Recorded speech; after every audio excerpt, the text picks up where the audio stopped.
ಆಸಾನ್ ಕನ್ನಡದಲ್ಲಿ ನಿಮ್ಮ ಸ್ವಾಗತ. ಮುದ್ದು ಮಕ್ಕಳೇ, ನಾವು ಓದುತ್ತಿದ್ದೇವೆ ತಿಳಿ ಕನ್ನಡ ದ್ವಿತೀಯ ಭಾಷಾ ಕನ್ನಡ ಪಠ್ಯ ಪುಸ್ತಕ 9ನೇ ತರಗತಿ. आसान कन्नड़ा में आपका इस्तकबाल। प्यारे बच्चों, हम पढ़ रहे हैं तिली कन्नड़ा दूसरी जबान कन्नड़ा सबक किताब 9th class.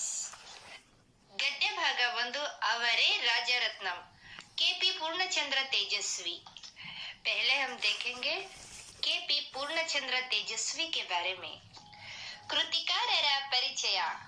KP Purnachandra Tejasvi ಅವರು 1938ರಲ್ಲಿ ಜನಿಸಿದರು. ತಂದೆ ರಾಷ್ಟ್ರಕವಿ ಕುವೆಂಪು. ಕನ್ನಡದ ಶ್ರೇಷ್ಠ ಬರಹಗಾರರಲ್ಲೊಬ್ಬರಾದ ತೇಜಸ್ವಿ ಅವರು ಪ್ರಕೃತಿ ಹಾಗೂ ಪರಿಸರಕ್ಕೆ ಸಂಬಂಧಿಸಿದ ಹಲವಾರು ಕೃತಿಗಳನ್ನು ಬರೆದಿದ್ದಾರೆ. ಹುಲಿಯೂರಿನ ರಸಹದ್ದು, ನಿಗೂಢ ಮನುಷ್ಯರು, ಜುಗಾರಿ ಕ್ರಾಸ್, ಚಿದಂಬರ ರಹಸ್ಯ ಎಂಬ ಕಾದಂಬರಿಗಳನ್ನು, ಅಲೆಮಾರಿಯ ಅಂಡಮಾನ್ ಮತ್ತು ಮಹಾನದಿ ನೈಲ್ ಎಂಬ ಪ್ರವಾಸ ಕಥನವನ್ನು ಅವರು ಬರೆದಿದ್ದಾರೆ. ಅಬಚೂರಿನ ಪೋಸ್ಟ್ ಆಫೀಸು ಮತ್ತು ತಬರನ ಕಥೆ ಚಲನಚಿತ್ರಗಳಾಗಿವೆ. ಇವರ ಕಾರ್ವಾಲೋ ಕಾದಂಬರಿಗೆ ಕರ್ನಾಟಕ ಸಾಹಿತ್ಯ ಅಕಾಡೆಮಿ ಪ್ರಶಸ್ತಿ, ಚಿದಂಬರ ರಹಸ್ಯ ಕಾದಂಬರಿಗೆ ಕೇಂದ್ರ ಸಾಹಿತ್ಯ ಅಕಾಡೆಮಿ ಪ್ರಶಸ್ತಿ ಲಭಿಸಿದೆ. ಇವರ ಸಾಹಿತ್ಯ ಸೇವೆ ಗುರುತಿಸಿದ ಕರ್ನಾಟಕ ಸರ್ಕಾರ ಪಂಪ ಪ್ರಶಸ್ತಿ ನೀಡಿ ಸನ್ಮಾನಿಸಿದೆ. ಇವರು 2007ರಲ್ಲಿ ಇಹಲೋಕವನ್ನು ತ್ಯಜಿಸಿದರು. ಅವರೇ ರಾಜರತ್ನಂ ಗದ್ಯ ಭಾಗವನ್ನು ತೇಜಸ್ವಿರವರ ಅಣ್ಣನ ನೆನಪು ಕೃತಿಯಿಂದ ಆರಿಸಿಕೊಳ್ಳಲಾಗಿದೆ. केपी पूर्णचंद्र तेजस्वी 1938 में पैदा हुए. इनके अब्बू राष्ट्र कवि कुवेंपु थे. तेजस्वी कन्नड़ा के मशहूर मुसन्निफ लिखने वालों में से एक थे. फितरत और माहौल मौसम से जुड़े हुए बहुत से नॉवेल्स लिखे हैं. ಹುಲಿಯೂರಿನ ರಸಹದ್ದು, ನಿಗೂಢ ಮನುಷ್ಯರು, ಜುಗಾರಿ ಕ್ರಾಸ್, ಚಿದಂಬರ रहस्य नाम के शॉर्ट स्टोरीज और अलेमारिया अंडमान मत्तु महानदी नाइल बोल के सफर की कहानी भी इन्होंने ही लिखे हैं. अबचूरिन पोस्ट ऑफिस और तबरन कथे इनके मूवीज है और इनके कारवालो स्टोरी को कर्नाटक साहित्य अकादमी इनाम, चिदंबर रहस्य स्टोरी को केंद्र साहित्य अकादमी इनाम मिला है. इनके अदब खिदमत को पहचानी हुई कर्नाटक सरकार इनको पंप इनाम देके सम्मान किया है और 2007 में इन्होंने दुनिया से रुखसत हुए. अवरे राजरत्नम सबक का हिस्से को उन्हीं के अण्णन नेनपु नॉवेल्स से चुना गया है. अण्णन नेनपु मतलब भाई की याद. चलो अब हम देखेंगे सबक क्या है.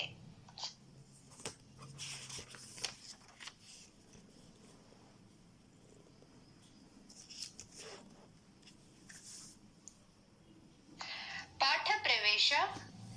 ಕೆಲವು ವ್ಯಕ್ತಿಗಳ ಪರಿಚಯ ನಮಗೆ ನೇರವಾಗಿರದೆ ಪರೋಕ್ಷವಾಗಿರುತ್ತದೆ.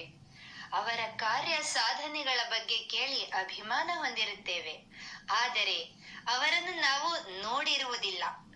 ಒಂದು ವೇಳೆ ಅದೇ ವ್ಯಕ್ತಿ ಅನಿರೀಕ್ಷಿತವಾಗಿ ನಮ್ಮ ಮನೆಗೆ ಬಂದರೆ ನಾವು ಅವರನ್ನು ಹೇಗೆ ಕಾಣಬಹುದು, ಹೇಗೆ ಉಪಚರಿಸಬಹುದು ಹೇಳಲು ಕಷ್ಟ. ಸಾಮಾನ್ಯವಾಗಿ ಅಂಥವರನ್ನು ನಿರ್ಲಕ್ಷಿಸುತ್ತೇವೆ, ಇಲ್ಲವೇ ಅನುಮಾನಿಸಿ ಅವಮಾನಿಸುತ್ತೇವೆ. ನಂತರದಲ್ಲಿ ಆ ವ್ಯಕ್ತಿ ಯಾರೆಂಬುದು ತಿಳಿದಾಗ ನಮಗೆ ಹೇಗಾಗಬಹುದು? ಆಗ ನಮಗಾಗುವ ಮುಜುಗುರ, ಆಶ್ಚರ್ಯ, ನಾಚಿಕೆ, ಕಸಿವಿಸಿ, ಚಡಪಡಿಕೆ, ಪಶ್ಚಾತ್ತಾಪ ಹೇಳತೀರದು.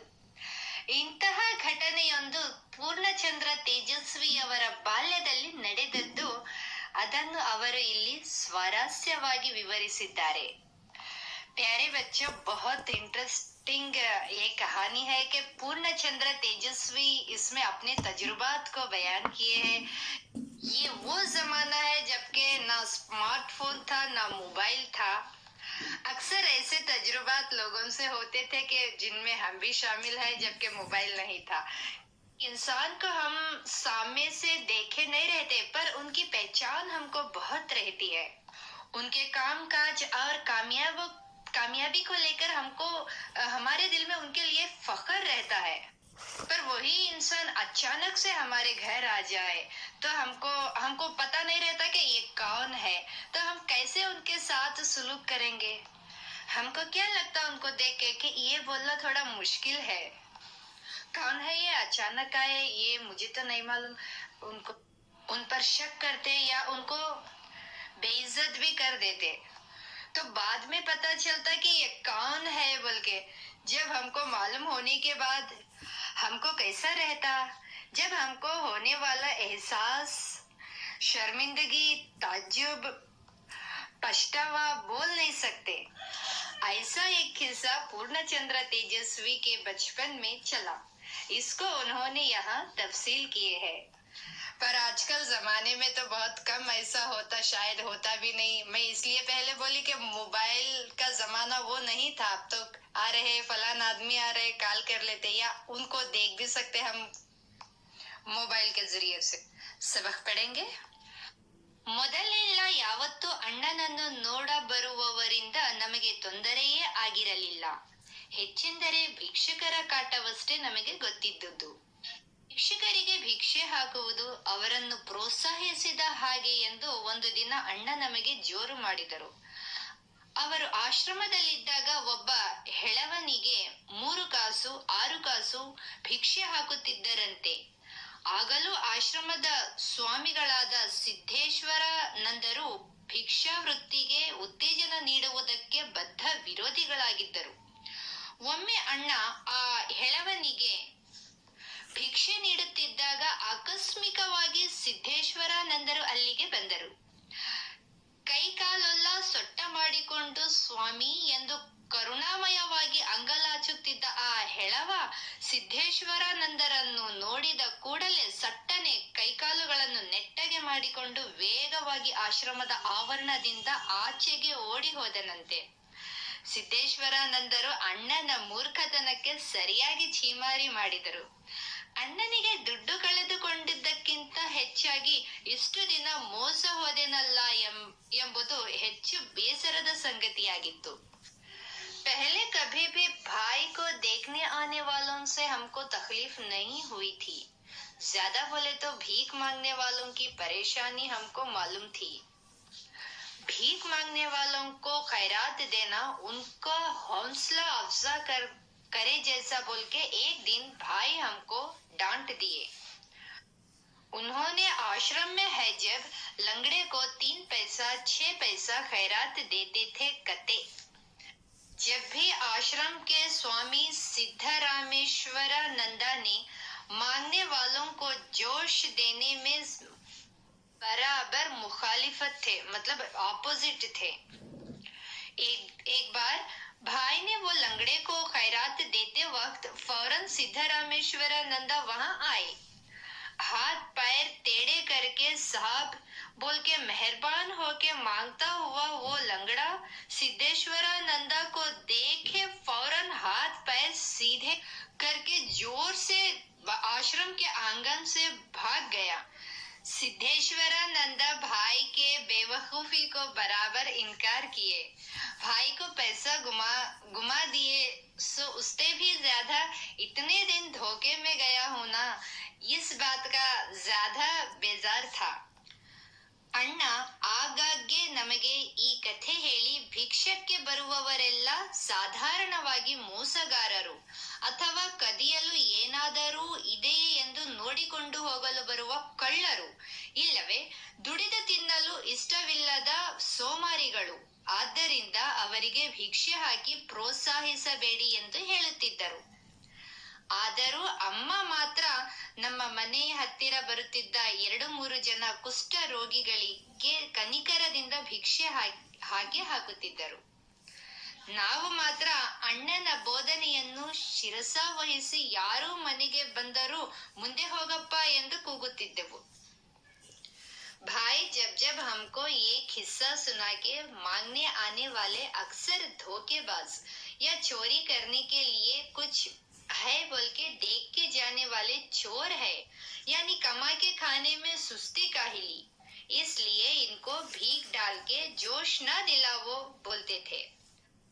तो भी मेरी माँ एक हमारे घर के पास आने वाले 2-3 लोग जुजाम की बीमारी मतलब कुष्ठ रोग वालों को रहम से खैरात करते थे।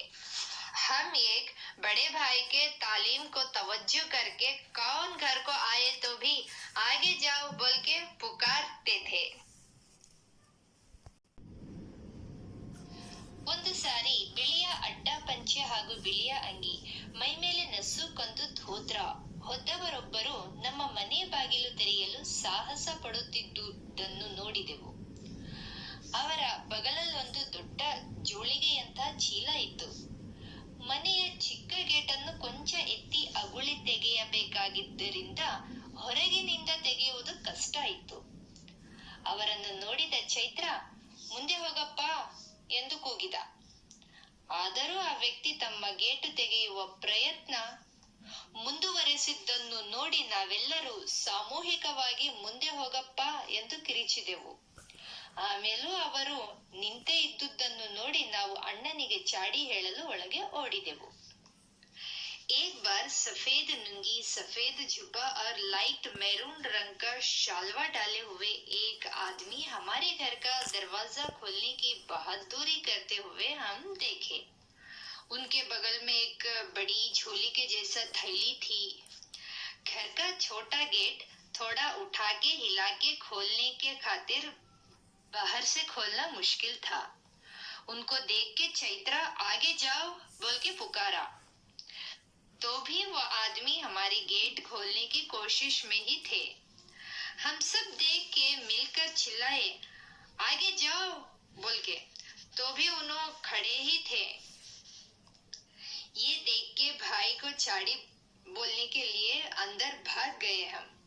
ಬಂದ ವ್ಯಕ್ತಿ ಏನು ಭಿಕ್ಷುಕರ ರೀತಿ ಕೊಳಕು ಬಟ್ಟೆಯಲ್ಲಿ ಭಿಕ್ಷಾ ಪಾತ್ರೆ ಹಿಡಿದವರಲ್ಲ. ಆದರೆ ಅನೇಕ ದಾಸಯ್ಯಗಳು, ಮಾರಿಭಕ್ತರು, ಎಂತೆಂಥವಕ್ಕೂ ಚಂದ ವಸೂಲಿ ಮಾಡಲು ಬರುವವರು ಟ್ರಿಮ್ ಆಗಿಯೇ ಬಟ್ಟೆ ಹಾಕಿಕೊಂಡು ಭಿಕ್ಷಾಟನೆಗೆ ಬರುತ್ತಿದ್ದುದರಿಂದ ನಾವು ನಮಗೆ ಗುರುತು ಪರಿಚಯ ಇಲ್ಲದೆ ಮನೆಯೊಳಗೆ ಬರುವವರನ್ನೆಲ್ಲ ಮುಂದೆ ಕಳಿಸಬೇಕಾದ ಭಿಕ್ಷದವರೆಂದೇ ತೀರ್ಮಾನಿಸಿ ಕೂಗುತ್ತಿದ್ದೆವು. ಅಣ್ಣನ ಬಳಿ ಹೋಗಿ, ಯಾವನೋ ಒಬ್ಬ ಮುಂದೆ ಹೋಗು ಅಂದರೂ ಹೋಗದೆ ನಿಂತೇ ಇದ್ದಾನೆ ಎಂದು ಚಾಡಿ ಹೇಳಿದೆವು. ಅಣ್ಣ ಹೊರಬಂದು ನೋಡಿದವರೇ ಅವರ ಗುರುತು ಹಿಡಿದು, ಓಹೋ ಬನ್ನಿ ಬನ್ನಿ ಎಂದೆನ್ನುತ್ತಾ ಅವರೇ ಸರ ಮುಂದುವರೆದು ಗೇಟು ತೆಗೆದು ದಟ್ಟಿ ಪಂಚೆಯ ಮನುಷ್ಯನನ್ನು ಕರೆದುಕೊಂಡು ಬಂದರು. आए सो आदमी भीख मांगने वाले के जैसा गंदे कपड़ों में नहीं, मगर बहुत से मुर्शद फकीर कौन से को चंदा वसूली करने आने वाले हुलिया डाल के भी बहाने से मांगने आते थे. इसलिए हम बिना पहचान लोग घर के अंदर आने वालों को सब भेज देना फकीर बोल के ही समझ के पुकार रहे थे. भाई के पास जाके कौन की एक आदमी आगे जाओ बोले तो गया नहीं, वहीं ठहरा हुआ है बोल के चाड़ी बोल दिए. भाई बाहर आके देखते ही उनको पहचान के, ओहो आइए आइए बोलते हुए खुद ही सरसर आगे जाके गेट खोल के लुंगी वाले आदमी को बुला के लाए. ಮುಂದೆ ಹೋಗು ಎಂದು ಹೇಳಿದ ಮನುಷ್ಯನಿಗೆ ಸಿಕ್ಕ ಮರ್ಯಾದೆಯನ್ನು ನೋಡಿ ನಾವು ಅಪ್ರತಿಭರಾಗಿ ನಿಂತಿದ್ದೆವು. ಬಂದಾತ, ಏನು ಪುಟ್ಟಪ್ಪ, ಮನೆಗೆ ಬಂದವರನ್ನೆಲ್ಲ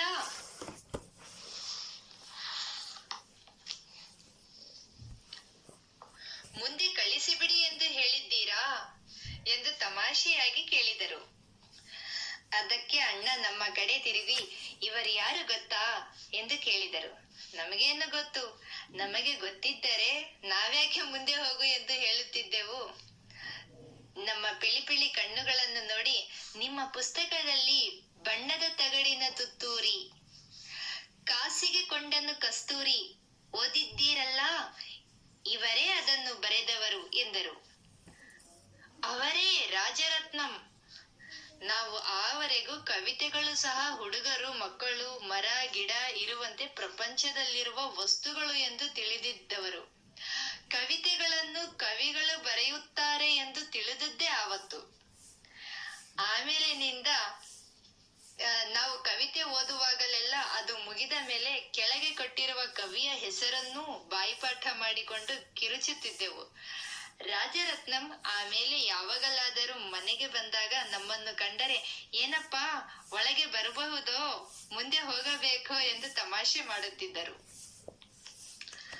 आगे जाओ बोल के बोले सो आदमी को मिली हुई इज्जत देख के हम कुछ भी समझ में ना आके बेजान होके खड़े हुए थे.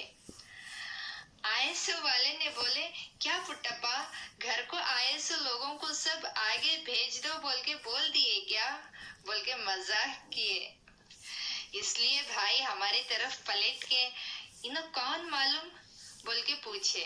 हमको क्या मालूम, हमको मालूम हो तो हम क्यों आगे जाओ बोलते थे.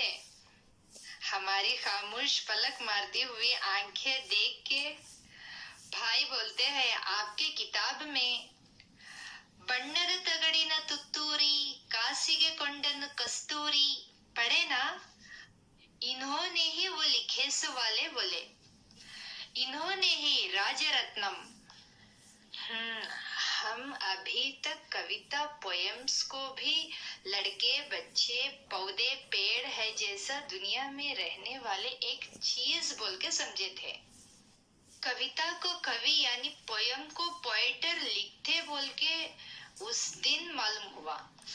उसके बाद जब भी हम कविता पढ़ते, वो खत्म होने पर नीचे दिए गए कवि का नाम भी पढ़ जुबान यानी बाहेट करके पुकारते थे. राजरत्नम बाद में कभी भी हमारे घर आए तो हमको देख के पूछते थे, क्या बाबा अंदर आऊं या आगे चले जाऊं बोल के मजाक करते थे. ये था हमारे आज के सबक का किस्सा. अगली क्लास में फिर मिलेंगे. जब तक के लिए जुड़े रहे. धन्यवाद.